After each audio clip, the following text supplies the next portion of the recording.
Olá, você que nos acompanha pelo Maringá Post, mais um bate-papo e hoje para falar sobre marketing social e exploração sexual infantil. A gente vai conversar sobre uma pesquisa que tratou justamente sobre o marketing social do Ministério do Turismo abordando a exploração sexual infantil. E para tratar desse tema, a gente está recebendo a professora pesquisadora Marcela Bortotti Faveiro, ela que é diretora de pós-graduação e pesquisa do Centro Universitário Cidade Verde, é doutora em administração e está aqui com a gente no Maringá Post. Professora, muito obrigado por aceitar nosso convite e falar com a gente. Tudo bem? Olá, tudo bem? Bom, eu que agradeço, né? Como eu comentei, eu acho que é sempre importante essa parceria entre academia e sociedade para compartilhar um pouco dos nossos estudos e como é que isso pode impactar de uma maneira positiva aí no desenvolvimento da sociedade, no meio no qual nós residimos. Professora Marcela, você analisou campanhas de marketing social e tratando especificamente sobre a exploração sexual infantil. A exploração sexual infantil é uma realidade em nosso país, mas em que medida, na sua opinião, o assunto tem sido de fato discutido? Na verdade, assim, o Brasil ele tem, né, uma característica turística sexual muito forte, né? Quando a gente fala de carnaval, entre outros grandes eventos nacionais, de alguma maneira a sexualidade está sempre envolvida. Destaco aqui que o turismo é uma atividade, né, socioeconômica fundamental para o nosso país, especialmente quando a gente pensa nas praias, entre tantas belezas que temos, mas que alguns assuntos eles precisam ser debatidos até para que a gente encontre, né, melhores soluções. Então, quando a gente começa a fazer um levantamento sobre os estudos que contemplam, né, essa temática, eles são muito restritos e especialmente restritos na academia. A gente não tem um diálogo entre essa temática, entre a academia e a sociedade, para que a gente pense realmente em ações efetivas, né? E que muitas vezes não fique só a cunho do governo, né? O que é que a gente, como sociedade, consegue desenvolver para, de alguma maneira, blindar, especialmente no caso desse artigo, as crianças e adolescentes, né? Que muitas vezes não optaram por essas atividades e foram, de uma maneira, encaminhadas para isso, né? Então, é um tema ainda pouco debatido, aquilo que todo mundo sabe que acontece, todo mundo sabe que tem, mas muitas vezes a gente não tem força, né, e respaldo para discutir isso abertamente e buscar soluções. O tema, a gente poderia dizer que ainda é subdiscutido, né? Ele permanece a gente finge que não está acontecendo de fato, né? Isso, é aquela temática que está muito mais a cunho, como é que a gente diz, informal, né? Então, no dia a dia, principalmente a população que vive nessas áreas que tem uma atividade turística maior, né? No caso aqui em Maringá, a gente não tem muito atividade de turismo, né? Com esse olhar, mas, por exemplo, as praias, as cidades que têm o carnaval, isso já é mais visualizado. Você escuta isso na população, você tem exemplos disso na população, mas isso não transborda a população para os poderes que poderiam, de alguma maneira, né, pensar em soluções para isso.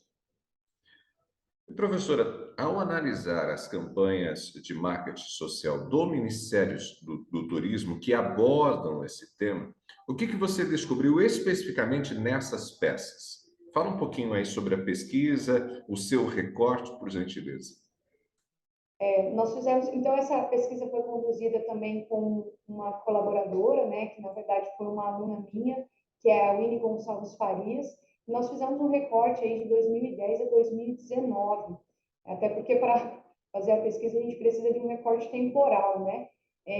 Nesses 9 anos nós identificamos 7 campanhas do Ministério do Turismo que de alguma maneira tentam estimular a denúncia da campanha. Então, assim, são campanhas normalmente direcionadas a adultos, né, que visualizam essas práticas, estimulando que esses adultos façam as denúncias. E aí até uma discussão que a gente faz é que normalmente a campanha ela já é uma campanha depois que o crime aconteceu, né? Ela não é uma campanha de prevenção, ela é uma campanha de denúncia. Então já focado, né? Depois que você visualizou uma cena ou alguma situação, você vai lá e denuncia.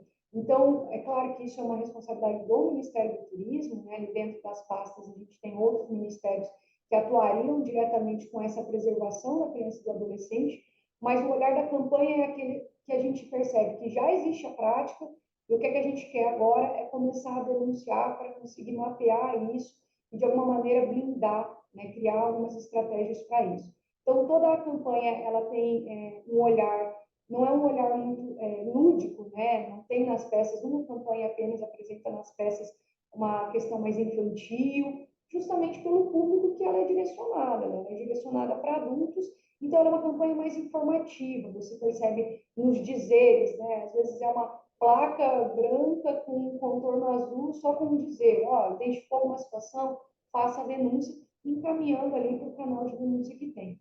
Então, existe uma frequência de campanhas, e isso é interessante da gente pontuar, que o Ministério vem se posicionando, e se existe essa frequência, a gente percebe que existe esses crimes, né? Então, a campanha ela vem realmente para tentar, de alguma maneira, ter essas denúncias para que a polícia consiga atuar, né, de uma maneira mais efetiva. Professora Marcela, ao observar 7 campanhas em um período de 9 anos, você acredita que esse tipo de ação poderia ser ampliada, esse tipo de ação poderia, né, ser ampliado? O que mais, na sua opinião, poderia ser feito? Então, assim, é sempre um recorte de estudos, né? Então, quando a gente desce ali para as campanhas, né? E aí a gente percebe que realmente essa prática está existindo, porque se existe um ministério pedindo para denunciar e que a prática existe, aquilo faz, né? A gente, como pesquisador, começar a refletir o porquê que isso existe, né? E a primeira questão que a gente observa é que essas crianças, elas normalmente estão em famílias vulneráveis, né, financeiramente, economicamente, entre outras questões, e que, então, se a primeira coisa que eu preciso pensar é em como criar estrutura para que essas famílias elas consigam ter ali o um mínimo, né, sem colocar a criança como uma moeda de troca, né, para que a criança viva realmente a infância como ela deveria viver. Então, o primeiro trabalho aqui é um trabalho com as famílias, né? Se eu estou falando em preservação, né? Se eu estou pensando em prevenção dessas ações, eu preciso trabalhar com as famílias, porque muitas vezes essa é a válvula de escape para a família comer naquele dia, né? Então, ali se a gente pensar na pirâmide de Maslow, nas necessidades, algumas necessidades fisiológicas, elas impulsionam algumas ações que mesmo a mãe não querendo, ou, enfim, o tutor daquela criança não é aquilo que ele tinha, né, como atividade inicial, que ele pensou em fazer, mas naquela situação ele foi colocado, né, em um contexto que ou levou para isso. Então, é muito difícil julgar, né, a ação do pai ou do tutor nessa situação. Entendemos que é errado, mas entendemos que precisamos de algum trabalho junto com a família, porque, de alguma maneira, se isso vem se intensificando, a gente precisa trabalhar para prevenir, ao invés de trabalhar, né, só na denúncia. Então, o que é que a gente precisa? A gente precisa estruturar programas que auxiliem na formação dessas famílias, no desenvolvimento dessas famílias, para que a gente entenda que aí a criança estará protegida, né? E isso é uma ação, sim, que parte muitas vezes do poder público, mas que também, em alguns momentos, a gente pode ter empresas ou agentes do terceiro setor, né, que fazem um trabalho brilhante aí nessa condução. E é um trabalho de formiguinha, né, porque eu vou estar estruturando uma família, duas famílias, até que eu consiga naquela comunidade criar um contexto de renda diferente de uma exploração sexual infantil, né? Então, tem muita coisa por trás, né, quando a gente pensa nesse turismo sexual, quando a gente pensa nesse posicionamento que o Brasil tem ainda.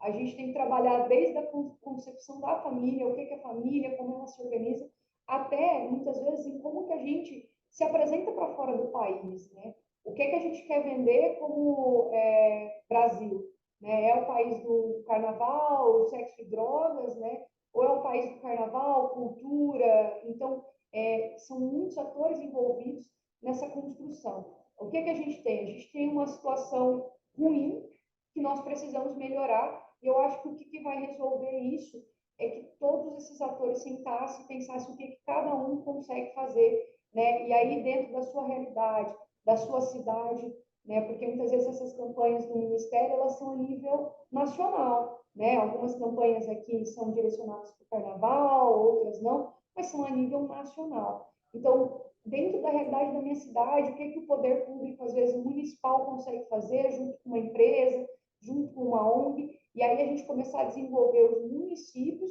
né, fortalecer essa situação, e aí eu pensar em algo nacional quanto a posicionamento do Brasil, o que que a gente quer que o pessoal lá fora entenda da gente, né? É isso muito que a gente vende, é o que vem, né? O tipo de turista que a gente recebe é o turista que a gente tem procurado lá fora quando a gente faz as nossas campanhas. Então, assim, só para posicionar a pesquisa, ela faz um mapeamento disso, né? E é muito interessante aí que os ouvintes conseguissem, né, ler essa pesquisa, porque as reflexões posteriores, elas são muito a partir da realidade que ele tem, né? Eu, como pesquisador, eu tenho um contexto, um background, que a gente fala, mas, às vezes, a partir da realidade dessa pessoa, ela vai entender, ah, não, o pai ou o tutor direcionou a criança para isso. E por que que é importante entender o motivo que o pai ou o tutor direciona essa criança, né?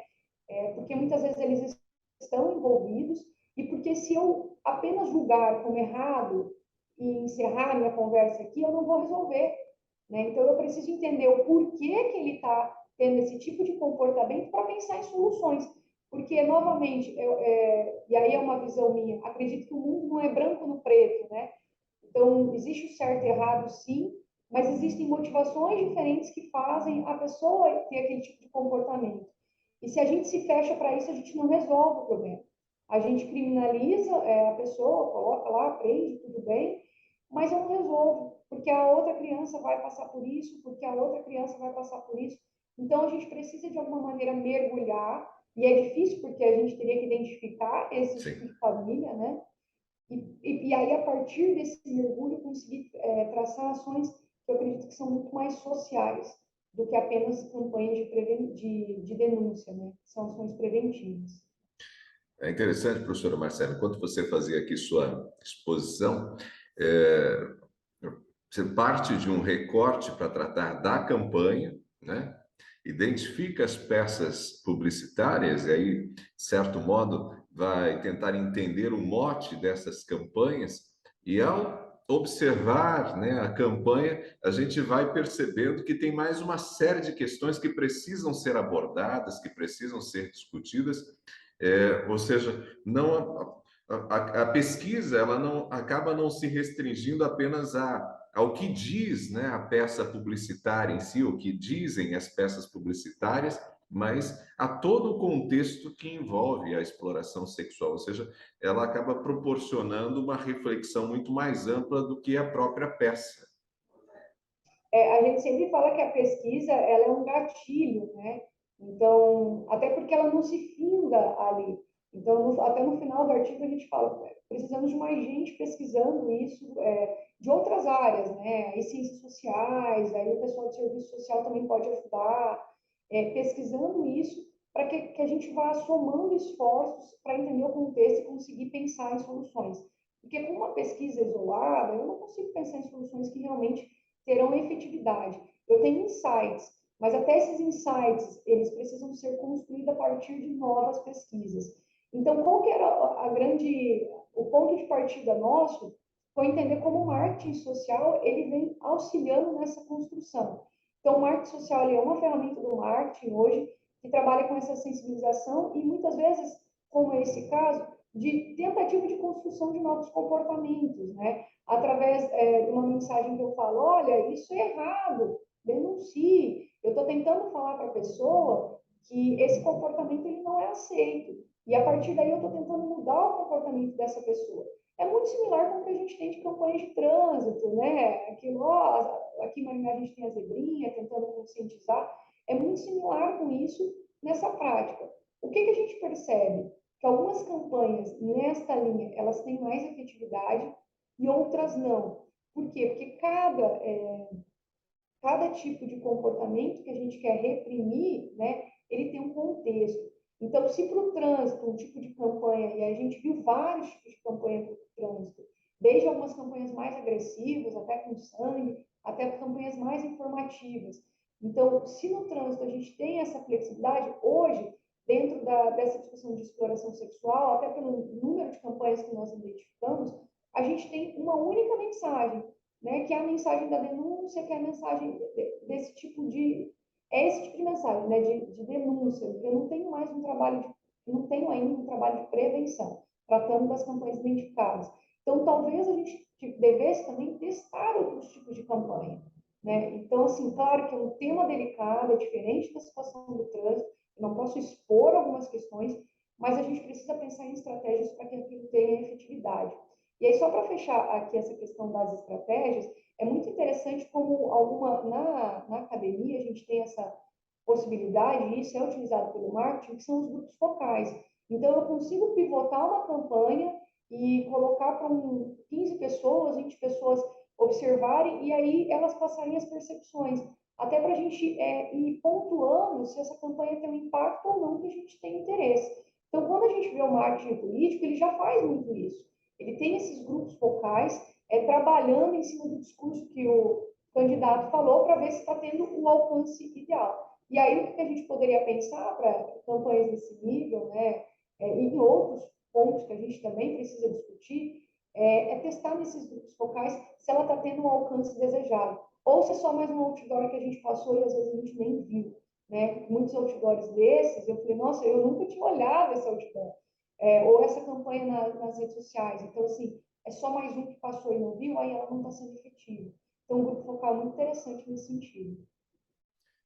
Professora, eu quero agradecer sua disposição de falar com a gente, de trazer um pouquinho desta sua pesquisa e principalmente dessa reflexão para todo o nosso público a respeito da exploração infantil, da exploração sexual infantil e a importância da gente como sociedade, porque me parece que esse é um assunto que deve envolver todas as pessoas, né, toda a sociedade, empresas, a importância da gente tratar desse tema e dar visibilidade a esse tema, porque sem visibilidade a gente não tem a efetiva denúncia e muito menos a prevenção, que é tão desejada. Eu que agradeço o convite, é sempre um prazer, né, compartilhar um pouco das pesquisas com a comunidade, e acho que é realmente isso, que fique aqui um gatilho, né, para que essa reflexão comece, e, né, se a gente tiver alguma situação também na nossa cidade ou na nossa região, que a gente também tenha a prática de denunciar, porque só assim que a polícia vai conseguir atuar efetivamente. Professora, mais uma vez, obrigado. Obrigada. Até mais. Nós conversamos aqui no Maringá Post com a professora Marcela Bortotti Faveiro, ela que é diretora de pós-graduação em pesquisa do Centro Universitário Cidade Verde, a doutora em administração, falou hoje com a gente sobre uma pesquisa que ela realizou sobre a exploração sexual infantil, uma pesquisa sobre marketing social e campanhas, peças publicitárias, né, de denúncia da exploração sexual infantil, essas peças que foram produzidas pelo Ministério do Turismo, e ela trouxe uma reflexão muito maior para a gente pensar um pouquinho a exploração sexual infantil. Você que nos acompanhou, nosso muito obrigado.